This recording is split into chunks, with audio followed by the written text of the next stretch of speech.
And it's time now for French Connections, our weekly look at the intricacies of life here in France. I'm joined by Solange Mougin. Hi, Solange. Hi, Monty. So, Solange, the French Prime Minister said combating bullying is one of the government's top priorities, and she set up a widespread plan against it. So is bullying really a big problem here in France? Well, it is, and that is why we are going back to school this week, but to the darker side of school. Now, bullying is a global phenomenon, but in France it's become a widely discussed issue lately, and after a number of child suicides. But first, let's talk about the terms.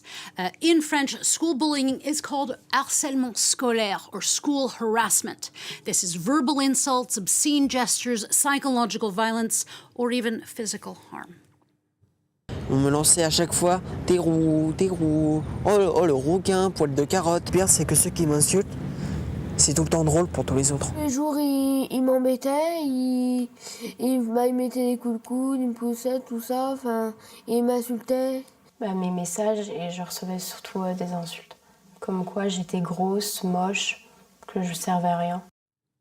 So, Solange, how common are these cases of bullying in France? Well, 2 years ago, the French Senate, they commissioned a report that found that 1 in 10 students, or up to 1 million children, experience a degree of bullying in their school years in France. Now, keep in mind, that is just the cases within the schools. After the bell rings, there is also online harassment, and some 20% of children aged 8 to 18, well, they've been the victims of cyberbullying.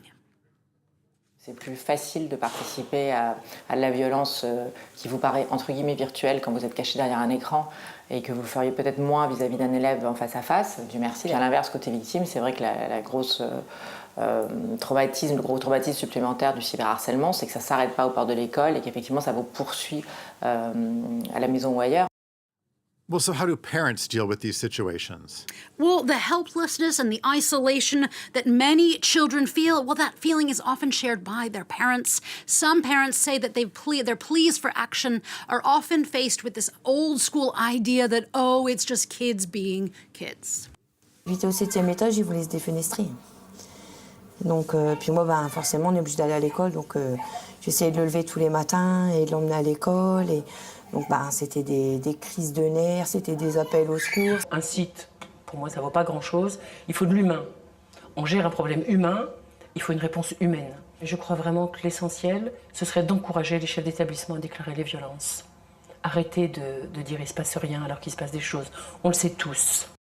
Now, there's been much public outrage over the handling of recent cases, such as threatening letters from school boards towards parents of victims, or police making arrests within the classroom, or a general brushing off of the severity of certain cases. But on the positive side, though, the outrage has opened up the floodgates of sorts, of testimonies. It's raised awareness and broken some of the silence and shame that children may feel. It is in France a bit of a Me Too movement against bullying.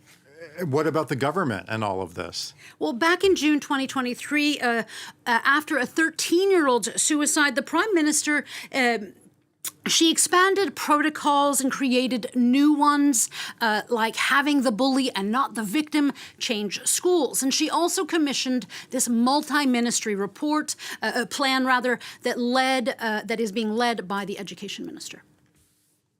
Et le premier objectif de mon ministère, c'est que nous puissions dire, les yeux dans les yeux, à 12 millions d'élèves, que oui, en matière de harcèlement, il y aura un avant et un après.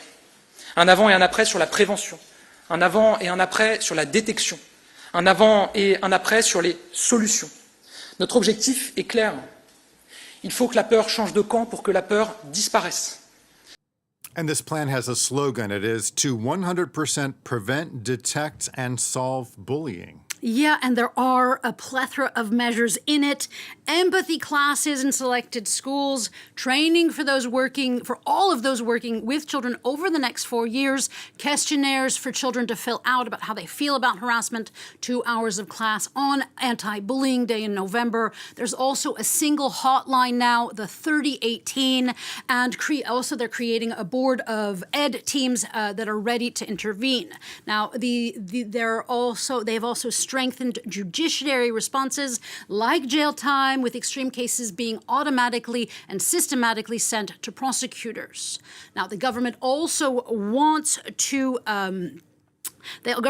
to confiscate bullies' cell phones and even potentially ban some of them from social media. Well, so it sounds like the government is taking a pretty proactive approach. I guess the big question is this going to work? Well, the financing and the feasibility of certain measures remains rather vague in some cases. French teachers regularly say that they lack school psychologists, nurses, enough teachers, and generally just funding. So the protocols could add to their workload. However, the upside is that anti-bullying programs like the ones that we've seen in Denmark, they work, namely in breaking toxic group dynamics, imparting a sense of sort of collective responsibility and empathy. And those lessons in the classroom, well, they could be lifelong ones that all society could benefit from. Well, let's hope they can make some progress here. Solange Mougin, thanks so much. And to rewatch this edition of French Connections and others, you can head over to our website, france24.com.